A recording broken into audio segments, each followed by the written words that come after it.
All right, so we're being recorded again now. I'm going to put those up. Let me go back over. So, question 1, who was responsible for Jesus' death? Question 3, what did Paul teach about the resurrection? And 4, what did Jesus teach about the resurrection? I think we've touched on 3 and 4 a bit, but we haven't really done anything on 1 yet. So what can you tell me? In your homework, y'all touched on this. But what questions do you still have relating to number 1? Why did Jesus die?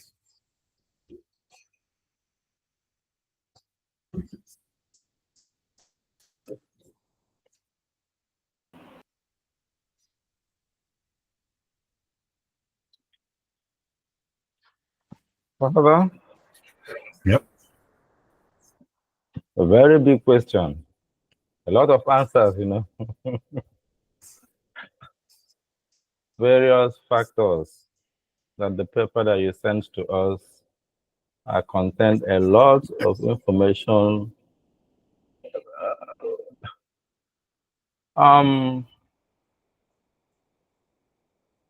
Well, my worry there is the fact that Jesus reserved the right to exercise his self-choice.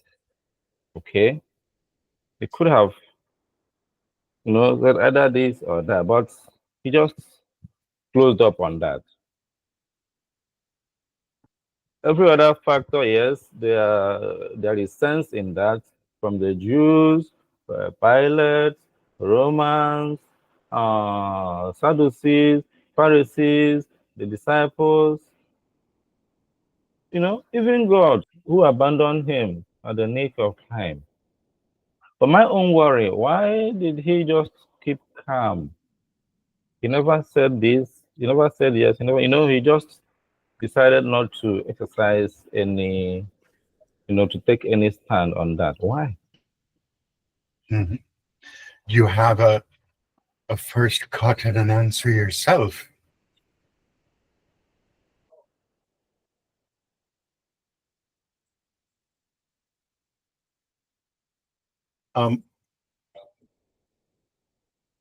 I wrote a contrary paper. That is a paper contrary to the normal Western understanding, answering exactly that question, based on a Taoist notion of Wu Wei. And I think it's very true, and it's based on the Gospel of John, which we've not gotten to yet. But in John highlights exactly that issue even more so. Because in John, Jesus is absolutely powerful. He can walk on water. He can raise people from the dead. He is the one come down from heaven. There's nothing he can't do. So why doesn't he defend himself? And I think in John's telling of that, and particularly in the Passion narrative, you know what I mean, on the night he died, I think John's point is that Jesus says, I came to speak the truth and to give you all a chance to decide where you're going to come down in relation to that. So now I've spoke my truth. It's time for you to decide where you stand. So his death then is actually his exaltation in John's gospel. There, it is finished. I've done what I came to do. Now you all pick it up from here and you decide where you're going to stand. Are you going to be on board with me? So he's got nothing left to do. If he were to fight back, all that would do is undo the message he's been giving, God's love for people.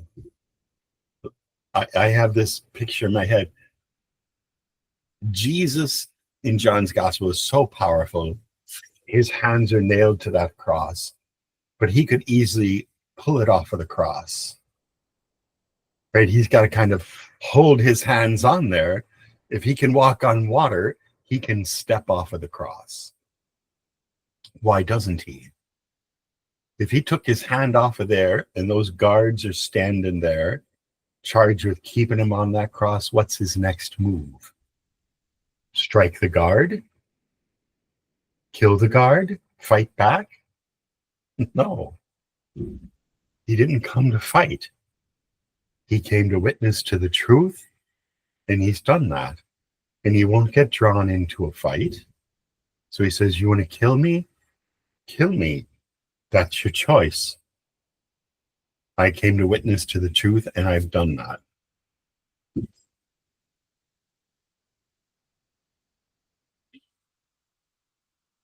What do you think?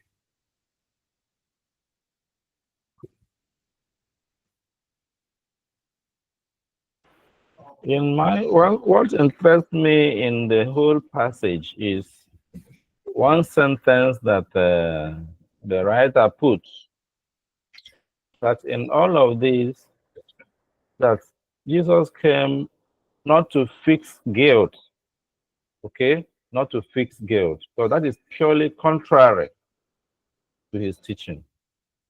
So I see an answer to what you are presenting, or my own question too. I see an answer provided by that statement. That in any maybe position that we are taking to blame this, counter this is coming from this person is the one that should be nailed, all those are away from the teaching of Christ. He is not interested in apportioning blame, neither is he interested in fixing guilt on Mr. A or Mr. B. Mm-hmm. I think that's very true. And in John's gospel, he says, I am the one to judge, and I'm not judging. And he tells the woman caught in the very act of adultery, where are your accusers? They've gone? Well, I don't accuse you either. I don't condemn you either. So, right, because I came to speak the truth, not to judge. Though it is mine to judge, I'm not. Now, I would say that the synoptics, I think a better answer to the synoptics about why doesn't he fight back. And it's the way he says it in the Garden of Gethsemane. Father, let this cup pass from me. But not my will, but yours, only if it's your will. So I'd like to not die. I'd like to not be tortured, but only if it's what you want for me. And so somehow he has seen that this is his fate, and God wants him to accept it, and so he does. He doesn't understand it, but he sees that that is the right way forward in God's plan.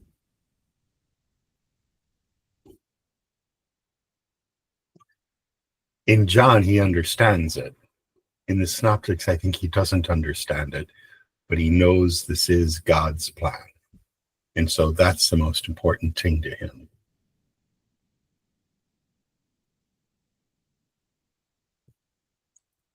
What do others think about these answers?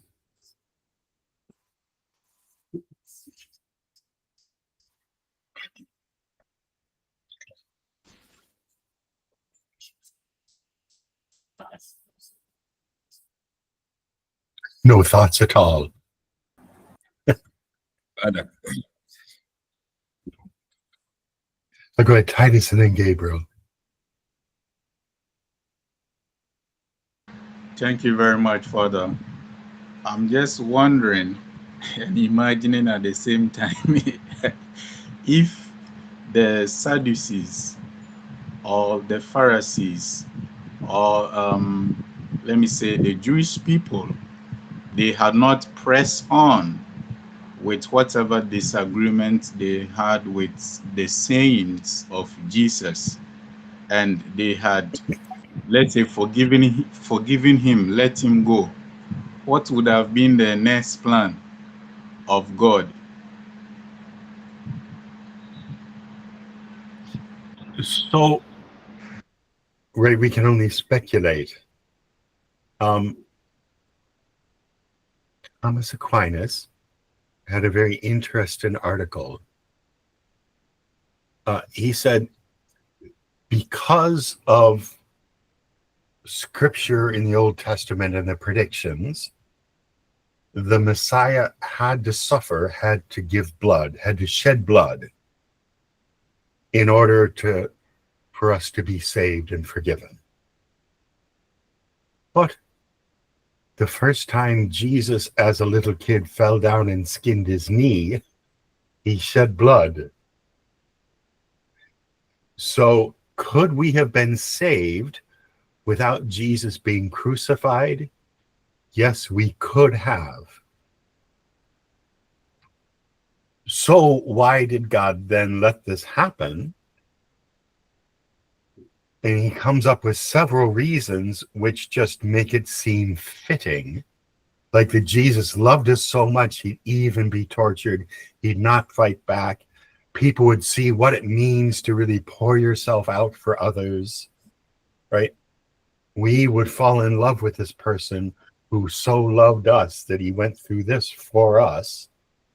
So all these reasons make it fitting that he let himself be crucified. But logically, we could have been saved without this bloody death.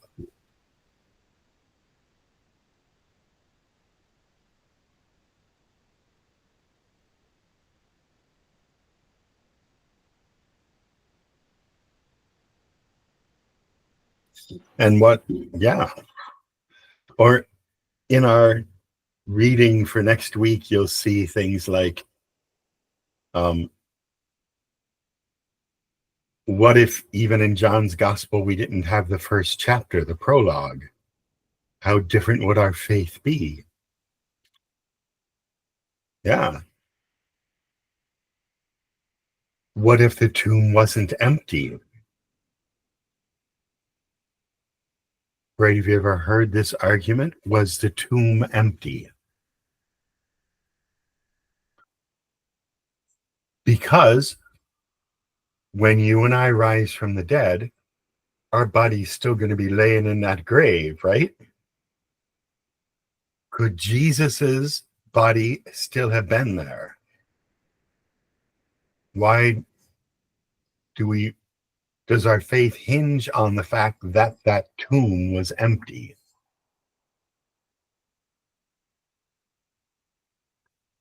We could go round and round on that one. These hypotheticals.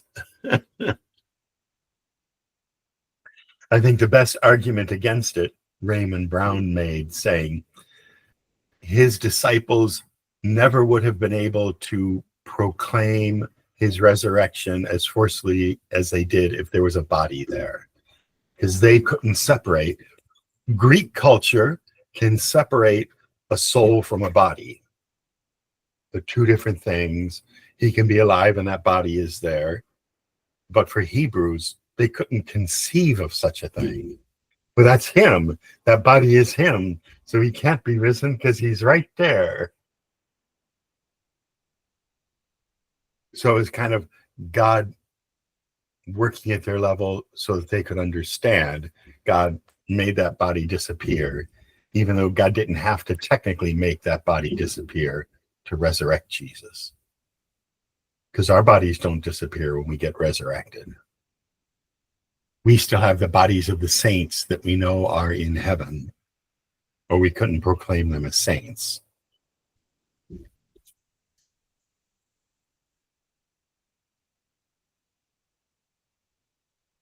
Our faith is very convoluted, isn't it?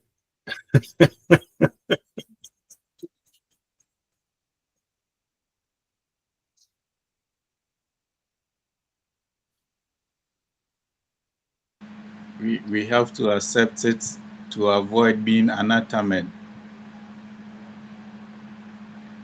Yes, but also what I want to say is I want you to have thought through all of these weirdness and these difficult ideas. So when people come to you, they'll get a better answer than, I don't know, it says that, just accept it. Just like you're getting a theological education so you can give people a better answer. Oh, yeah. And you can tell the difference between shut up and just believe, or, yeah, that's really difficult. And there's people on different sides of it. And there's room for disagreement on this. And that is what Brother Titus was saying initially. It is a mystery. Yeah, it's a mystery. You just throw your hands up. It's a mystery. Therefore, shut up and believe. He was saying initially that Jesus' resurrection can never be like our own, even though there are, Paul is emphasizing on, talking about similarity. But from what my brother Titus was saying, there's no how Jesus' resurrection will exactly be like our own, our own will be exactly like his. Because in his own case, just like you are explaining now, the body and the soul went together. So in our own case, even with the saints, we have their bodies right here with us, but they are in heaven, just like the patriarchs. So we believe that they are still living. So in our own case, the only difference is that we are going to have spiritual bodies. That transformation will have to be there. So that spiritual aspect of it is what makes our own similar to that of Christ. And so that's a good point. This is how Christ is different than ours. I'm going to give you just speculation. This is my own speculation. Maybe on the other side of this one. Even though when Mary Magdalene encountered Jesus in front of the tomb, thought he was a gardener, right? That was already his spiritual body. That was not his physical body. That when God emptied the tomb, his physical body was gone, and here he got his spiritual body. That's why it looked like him, but didn't. He could walk through walls, he could disappear, he could, all those things. So that wasn't resuscitating his physical body. That was him getting his new spiritual body. And God could make our bodies disappear as well. And God could have left a body in that tomb and resurrected Jesus. God didn't. Now, in my opinion, God didn't so that we could understand it better. But God, there could have been a body still in that tomb. I don't think there was because of what we have in Revelation, what we have in the Bible, the stories told. But God could have, and still Jesus rose from the dead. Just like our body can still be there and we can rise from the dead. So it is a difference in how we think it's going to work out between his and ours, but it's only a difference in the specifics. They're fundamentally equivalent.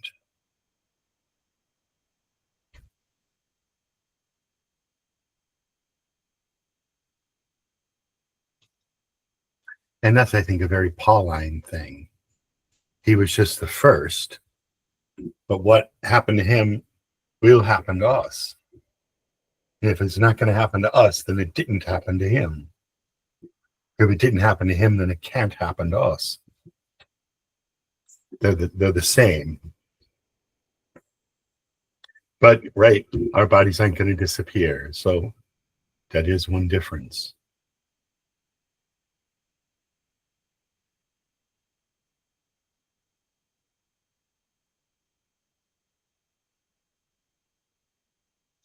I also take Jesus more literally in his argument with the Sadducees, in heaven we're like angels. Angels aren't male or female. People aren't given in marriage in heaven because there is no more male or female. Like there's no slave or free, there's no Gentile or Jew. So our resurrected bodies don't have the same limitations and divisions as we have here on earth. So there's no male and female in heaven. It's just people.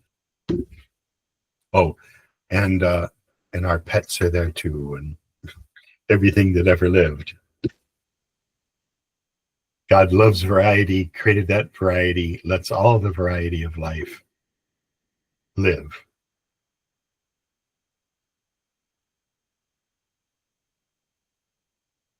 But those are my opinions. There's no consensus on that. Father, Gabriel, what have you said about the body of Jesus after his resurrection? I say that when he appeared to Mary Magdalene, right, so the stones rolled away and Mary's weeping, and then she looks up and there's Jesus, but she doesn't recognize him. Yes. There could have been, I said, there could have still been a body in that tomb, and he could have appeared to her, because this body is not that body. This is his new resurrected body. This is his spiritual body.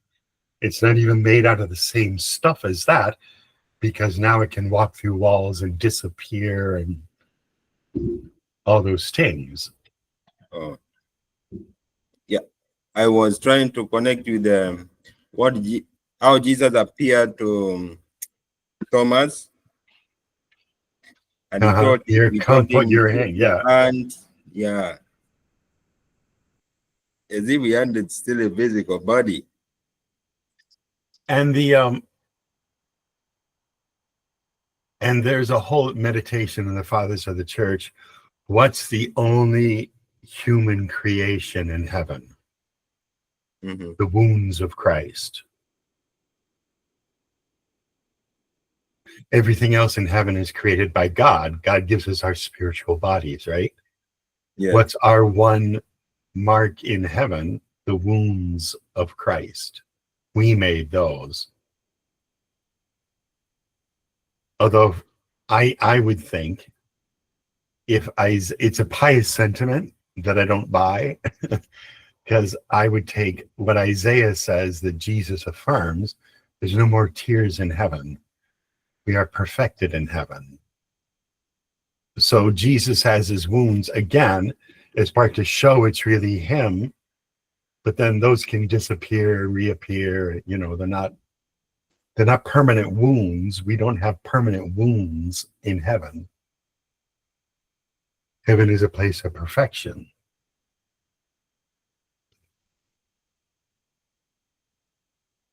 But he's got wounds at that moment, just like when he sits down to eat with the people in Emmaus, right? The journey to Emmaus, and he sits down and has a meal.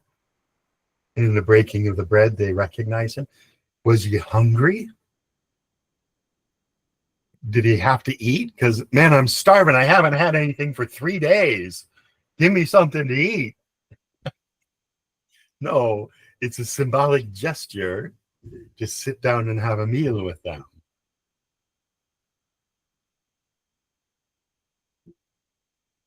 His resurrected body doesn't need food.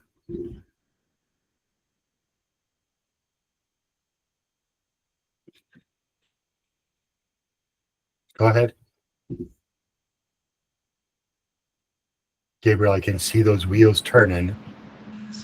So, Father Scott. Yeah.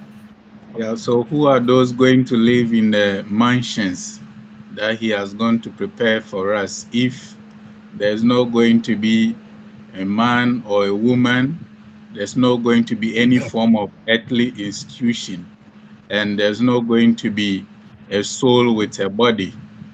Then who are those going to live in that mansion?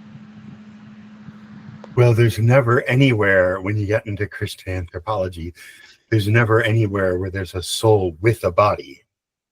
We're body-soul composites, according to Aquinas. I think that's our faith. And we will be body-soul composites in heaven, because we were meant to be body-soul composites, which is to have a spiritual body in heaven. But in between, before the resurrection, before we get a body, we're living kind of a half-life, a tenuous existence. If we have no body, is there any time in that in-between? Can we get any sense of what's going on around us? No, we get that through our bodies. So it's odd to think of us without bodies. And that's why it's proper that we get a new body, a resurrected body in heaven, a spiritual body. But then there's different, and I've written on this as well, there's different opinions about what would that be like. And I think Thomas Aquinas had the idea, most people don't know this about Aquinas, but I think it's true. Heaven will be joy upon joy as we run around heaven. He's got this image of we run around heaven and look at all the things that God has done, all the different species that God has made, all the different lands that God has made. And we're forever discovering new things and learning in heaven. And that's what heaven is like. So it's not, wow, I have a really nice house and I just sit here and stare at God. Thomas Aquinas would say that's not living, that's not life.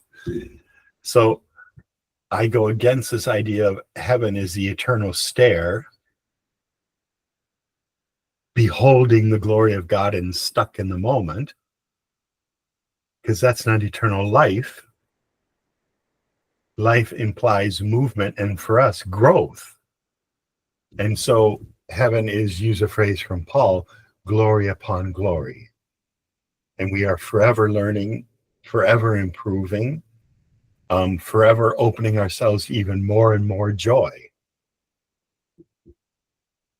So the heavenly mansion is just I got spaces for you all, is what he's saying. Not I actually have, and here's your address. Look, write it down so you can find each other. Here's your address in heaven. You're on Maple Street, you know, which is right around the next cloud over there, third house down. No, that's not the that's not the way it is. Titus, did that answer it? Yes, Father.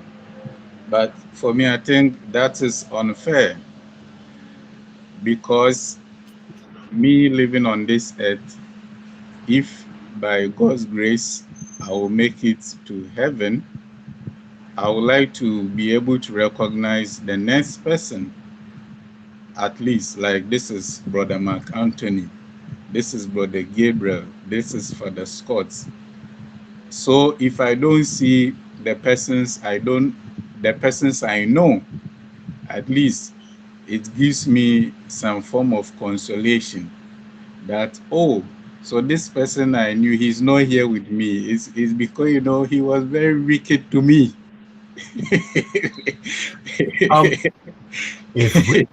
If I was walking down the street in Kingston and I had shaved off my mustache, would you recognize me? No, I'm just some pasty-faced white guy, right? Well, in heaven, do I have this mustache or not?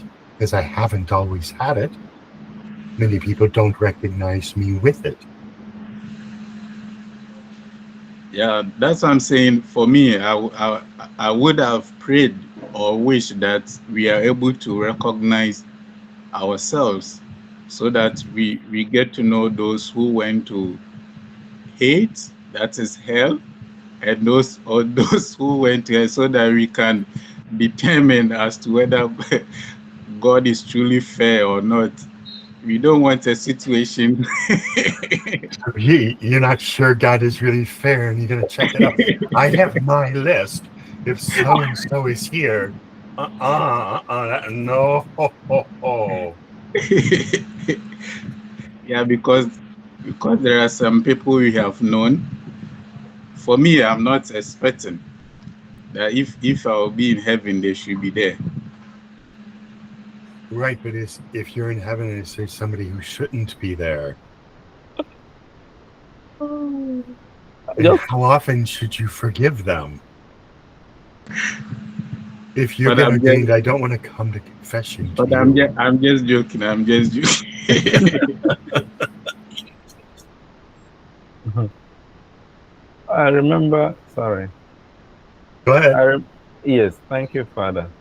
In line with what Brother Hetus is saying, in the book in the document you sent to us, which we are looking at, I think there's something that is contained there as one of the features or characteristics, okay, of this afterlife or resurrection, which is continuity and identity.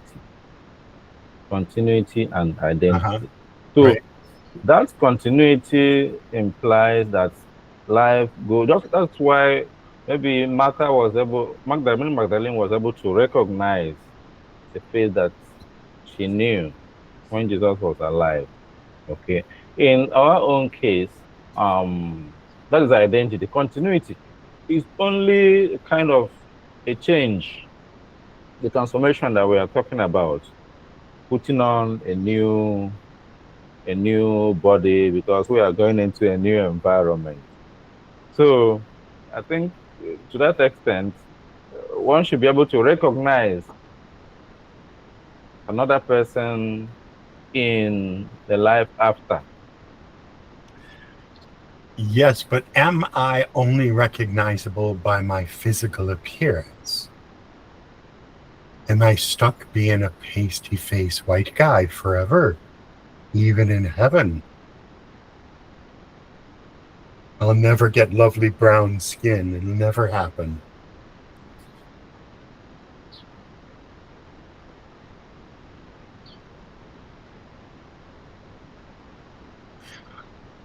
Or also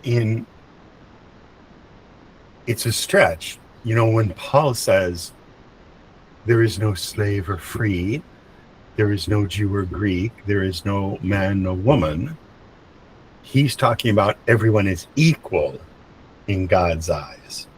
So in the community, these things shouldn't matter. But also, I think what Jesus is saying is, in heaven, they won't even exist. And that's why we're like angels. Every angel in heaven is unique. There's no races of angels. Every angel is unique. There's no men and women angels. Every angel is unique. And each person in heaven is unique. That doesn't mean we can't recognize each other, but glancing over, so to speak, what will that even mean?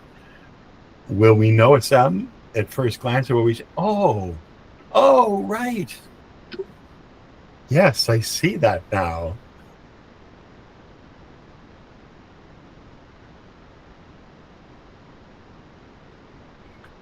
These things are mysteries, yeah.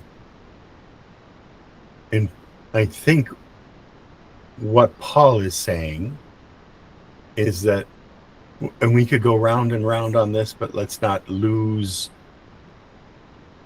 the fact that we believe it is so, and we can't understand it, and I can't understand it, so I can't explain it, but I know that it is so. And that's why he says silly things like spiritual bodies. We'll have a body, but it's not really a body. Well, what will it be like? Who knows? We can't understand it. And we use like the wheat and the seed, right? We plant the seed. It's a little round thing.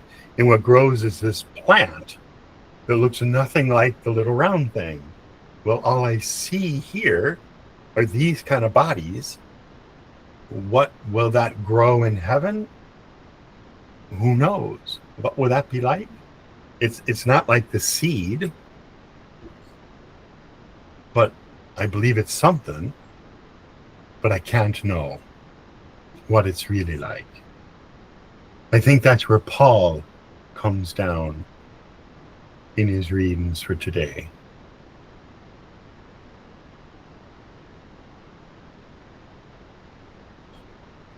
We're not happy with that ambiguity, and we start filling in the details. But if we start trusting our filling in the details, they're eventually going to take us astray.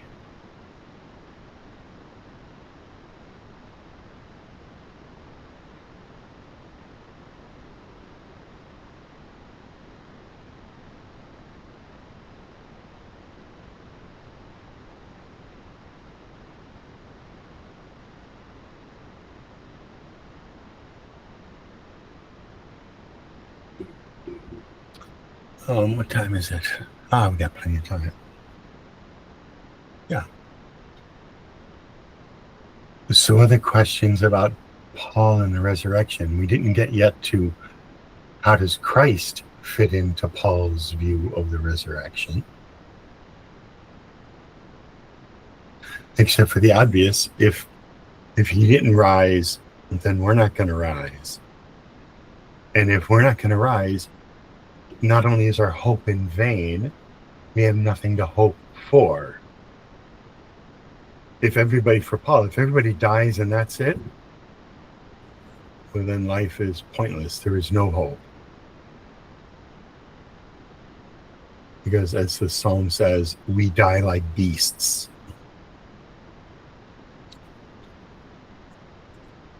But Paul and the synoptics are very clear that Jesus is saying, no, there's something better for us beyond death. And if you don't even believe that, you don't believe the first thing about Jesus as Christ.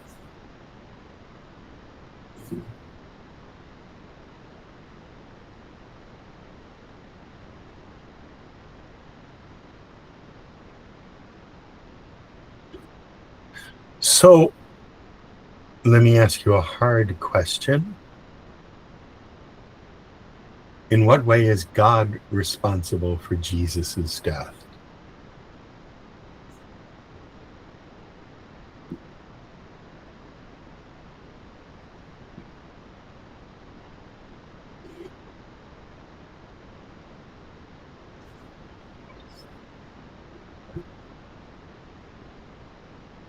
Father, it's a hard question. Thank you. Both of them were enjoying in heaven. They knew each other very well. And one came to us, and when he was in pain, he cried out, "Come, come, come. Why have you left me here?" And there was no answer. One who had all the powers to change the situation.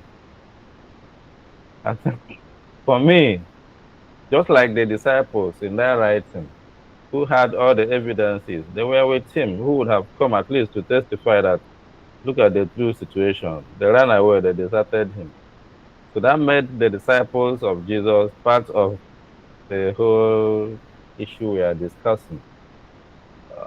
On the part of God, if I may say, if he has any role to play, or if he can be blamed, it will be around this, that any argument can be put up. Any argument can be what? Can be put up. His silence. He didn't say anything. Or didn't do anything. Oh, yes. Titus? Yeah, thank you very much, Father. From the readings, I would say that God did not directly kill Jesus as we will accuse a murderer for killing somebody. But what we can attribute the death of Jesus Christ to, for God to have his hand in it, is that it was part of God's salvific plan that the Son is being sent to come and die. So as a result of that plan, Jesus came freely. He came freely. He was not coerced that, look, you come here, go and die for these people. He came freely, and he accepted that plan within which he was going to play a critical role, that is for him to die. So for me, I wouldn't say that God killed him directly, or God should be, how do you call it? God should be accused of killing Jesus. But rather, we can say because it is his way of saving the world, the salvific plan. That is why Jesus Christ came to die. So did God want Jesus to die on a cross? I would say yes, because the cross was, though, a sign of a human injustice, but for God, it is a transformation of our redemption, of love. So for us, we may see it as a form of injustice, but it is that which God transformed for us to have our redemption. Let me offer an alternative thinking. You're right, and this doesn't contradict, but it changes that a bit. When you go to the store and buy groceries, do you want to give the grocer money?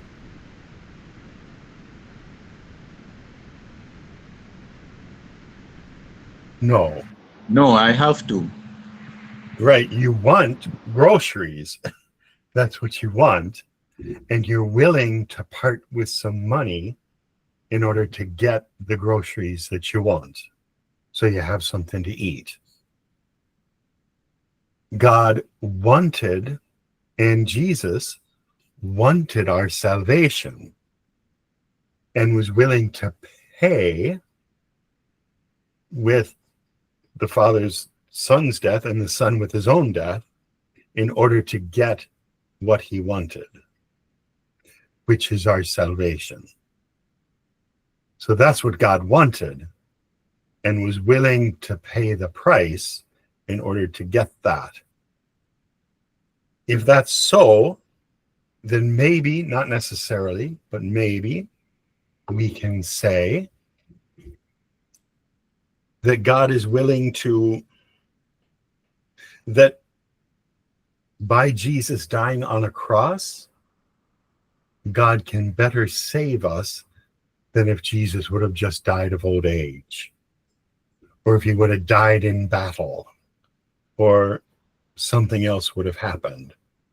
That God let this happen because he could bring out the greatest salvation. So God organizes things he could have whispered in other people's ears. God could have worked things out so that it worked out a little differently. Why did God let it work out this way? And we see in John's gospel, Jesus is really the one in charge. He could have easily avoided crucifixion, but he doesn't. Why? Because that's best going to make his point and accomplish his goals.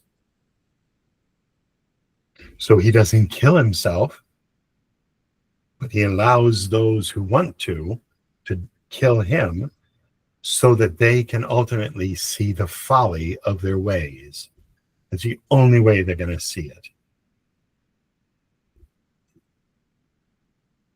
You want to kill me? All right, kill me, and then you'll see.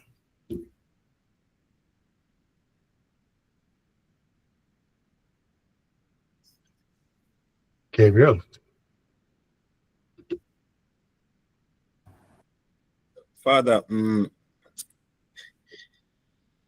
I would like also to say that not maybe, it was the will of God actually for Jesus to die, and also his death and resurrection. If not his death and resurrection, then Paul could not talk about the resurrection of the dead. His teaching could not be effective. Right, but what I'm saying is it's the will of God to save us, and God was willing to pay the price in Jesus's death, in his own son's death, in order to save us. So his will, what he wants, is to save us. He doesn't want Jesus to die. He's willing to allow that to get what he really wants, our salvation. No, Father, that raises another question in my mind, that would he not just save us through another way rather than death of Jesus? And I said before, that's Aquinas says yes, because Jesus has already shed blood as a little kid fall down skin his knee. So God has already shed blood for our salvation. He did not have to die in that horrible way. And then Aquinas goes on to say, so why did he? Well, a lot of it has to do so we could really see the depth of God's love and really fall in love with someone who would go to that length to show his love for us. He didn't love us just a little. He wasn't willing just to go a half a mile.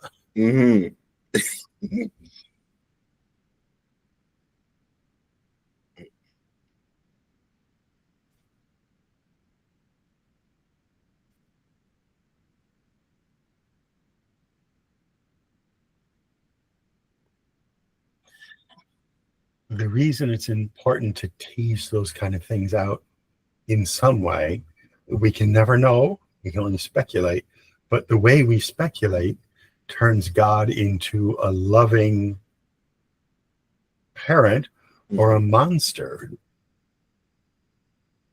If God wanted Jesus to die and he was there on the cross, look at he's suffering. Yeah. I mean, what kind of God is that?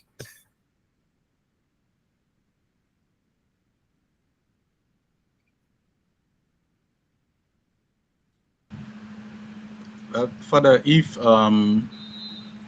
God had used a different alternative or a different option, I don't know. I think it could have had an impact, or let me say lesser impact, on the Christian movement than as we have now.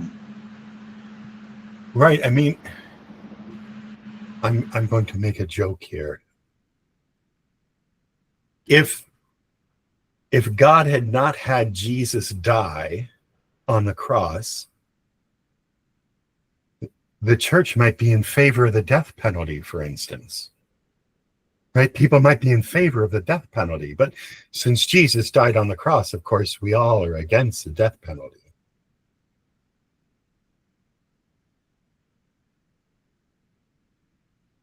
Yeah, so that makes sense. And it makes sense why we should all be against the death penalty, yes. But we aren't all.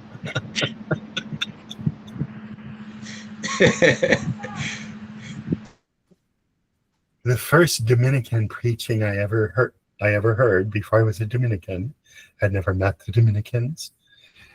I was at a vigil where Utah was going to reinstate the death penalty, and they were going to shoot this guy to death.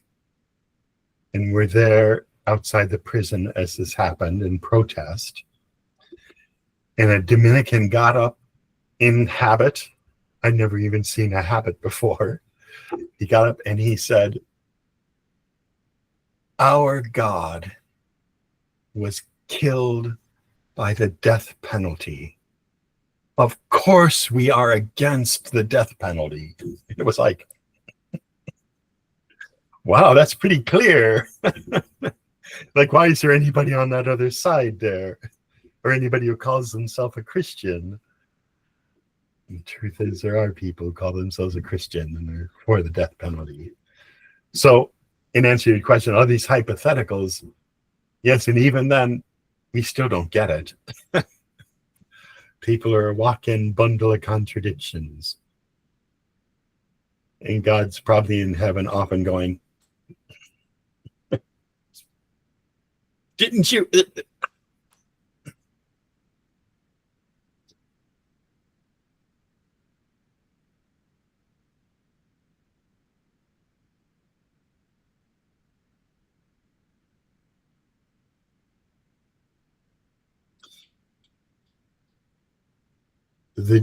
The Jewish people, most of you got this in your thing, but it's important to say,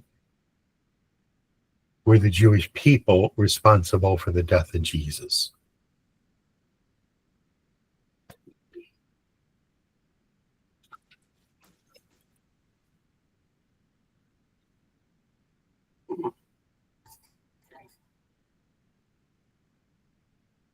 Titus?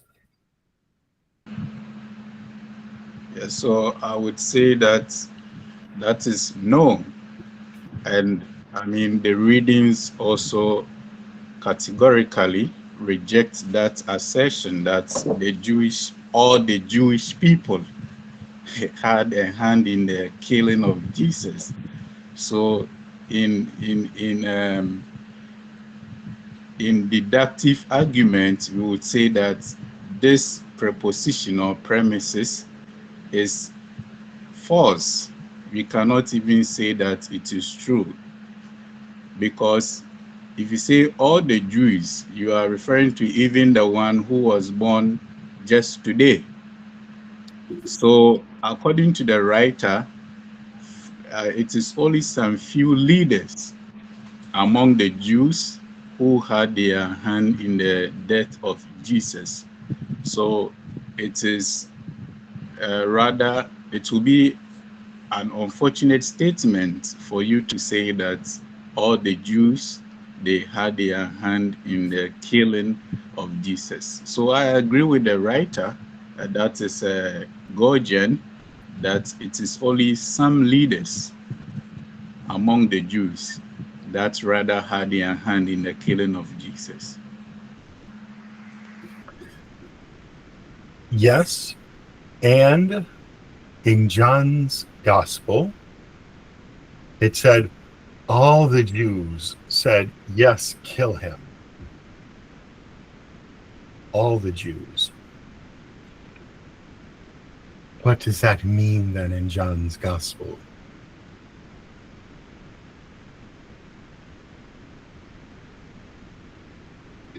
Unfair.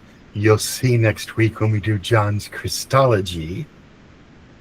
In John's Gospel, all of these events are theological events, symbolic events. So John is not interested in all it telling us a history of who did what and then who did what. He's telling us what this all means. And when all the Jews say, kill him, Caesar is our king,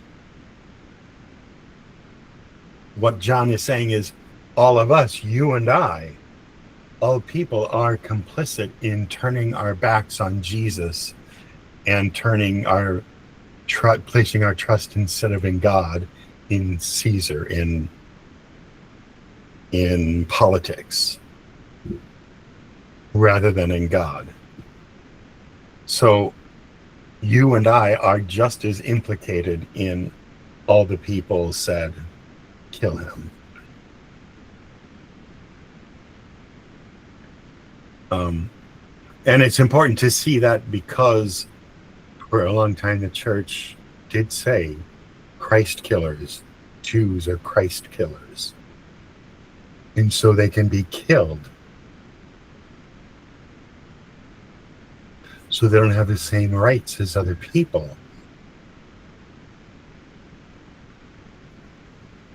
I don't think the text supports that, but people aren't always consistent.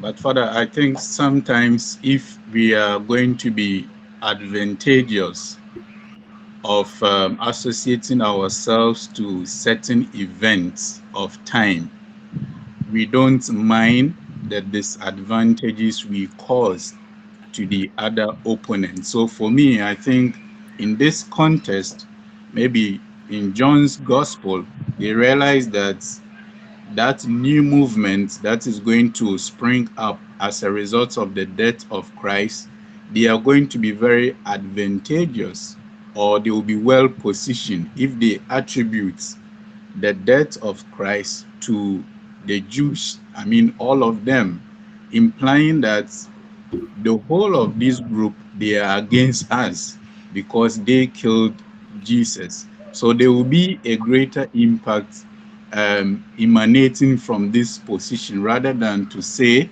the leaders, some leaders of the Jewish people actually had their hand in the killing of Jesus. So for me, I think it is about having a comparative advantage over the other side. That might have motivated John to use that phrase.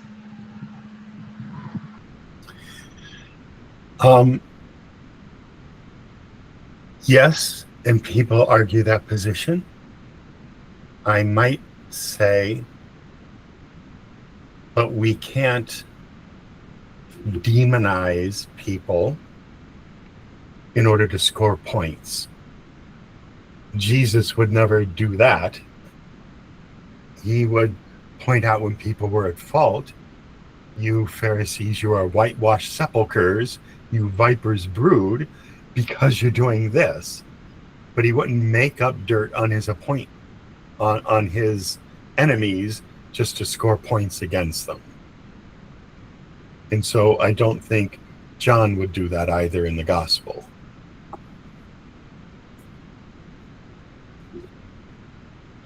Our God is a God of truth, and you make your points with truth, not by making up dirt.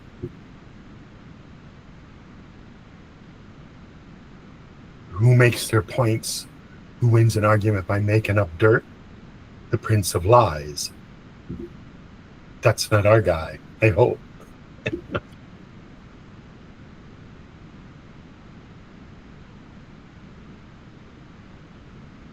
All right. I think that's enough for today. It was a great day, I think. And y'all did a great job doing the readings and turning in your stuff to serve you well. I got next week assignment already up there. It's ready to go. We have more questions, but they're less. Some of these were very open-ended. These ones are a bit more specific in general. But I think they really lead you to getting to the heart of the reading. Last time, next week and the week after that, we did together. This time I split them apart and made up time in the schedule elsewhere so we can really deal with both John and his unique understanding of Christology, and Paul. We'll go back to Paul and say, what was his Christology? And then in that last one with Paul, we'll also have time to review for the midterm.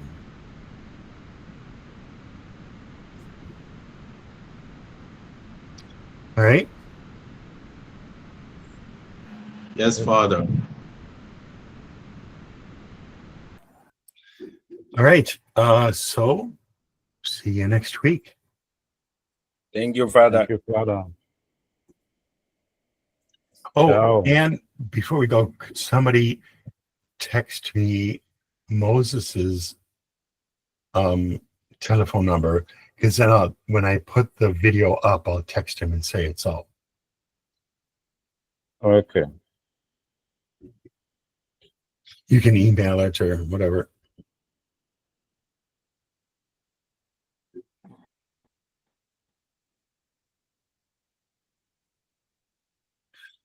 All right. See you next week.